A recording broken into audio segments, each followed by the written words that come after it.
Hi guys, in this video let me teach you how can you colorize your black and white images using this AI palette.fm.com. So here, let's upload an image here. So this is free guys, by the way. You can also log in if you want. And let's choose a black and white photo here that I have. So in here you just have to wait for the process to finish. So as you can see, it's colorizing it right now.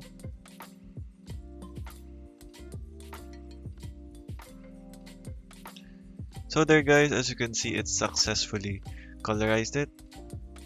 And you can also download this in HD or uh,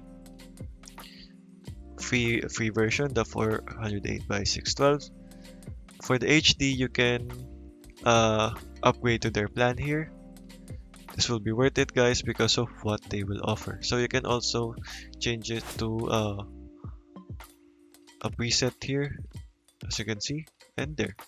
So okay, guys, that is how you can quickly do this. So you can also add a new one here if you want, and there. Thank you for watching, guys, and goodbye.